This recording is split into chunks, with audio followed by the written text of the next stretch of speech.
NASCAR's very first sanction was for modified racing. Won by Red Byron back in 1948, and he went on to win the NASCAR Modified Division Championship. You have all seen the picture in the office at Martinsville Speedway of a dirt cake Red Byron after the first ever race there at Martinsville. In 2008, it'll be a great 60 years of racing. Now, earlier this season, NASCAR and Women Engineering unveiled this new championship trophy that not only honors the current champion, but remembers all the champions who came before him and paved the way. This is not a rotating trophy like many in other sports, but this trophy with all the names on it goes to this year's champion. Next year's champion will get a new one with all the names on it, and so it is really a wonderful gesture. And tonight, as we're on the eve of 2008 and that 60th anniversary that George spoke of, we're going to honor the greats that have hoisted the NASCAR Modified Championship Trophy over the years. So I'd like to ask George and Phil Kurz to come back to the stage, along with 2007 with Modified Tour champion Ronnie Leo. Come on up for these introductions, please. I'm excited about this. I have never been to a banquet where this has been done, and I think this is so wonderful. Of the 18 living champions of the Modified Tour, 17 accepted invitations to come here tonight. Among those, Red Farmer sends his regrets. Red is off racing, imagine that, and doing appearances for his sponsor this weekend to pay the bills.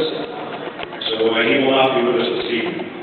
Also, our oldest living champion, 81-year-old Frankie Schneider, who raced everything on wheels, from midgets to sprint cars, won in NASCAR Grand National, now NASCAR Cup in 1958. He was the champion in 1952, and due to the storms, he was unable to take his plane and make a connection for Allentown. So Frankie sends his regrets, and he'd love to be here to celebrate with you this evening.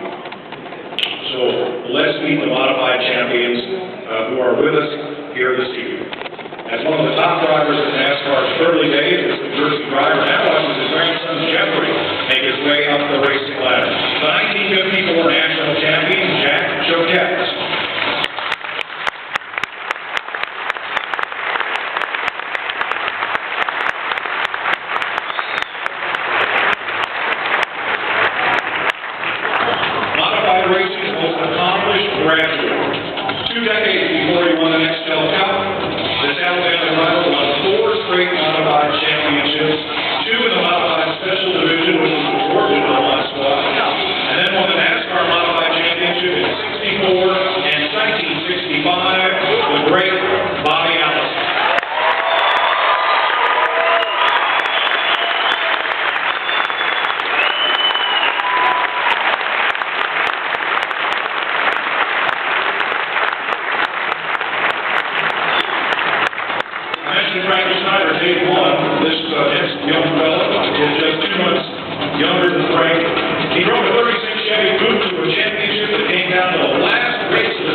1989. Came back in 91. In 97 and 98, he won both the modified and the World titles for the second season. He had a championship in 2001, and then again in the NASCAR Wheel Modified Tour title in 2006, tied with Richie Evans for the most NASCAR championships with 9. He is the Tour career leader in wins and runner-up in Bud Bowl. 7-time modified champion Mike Savannah.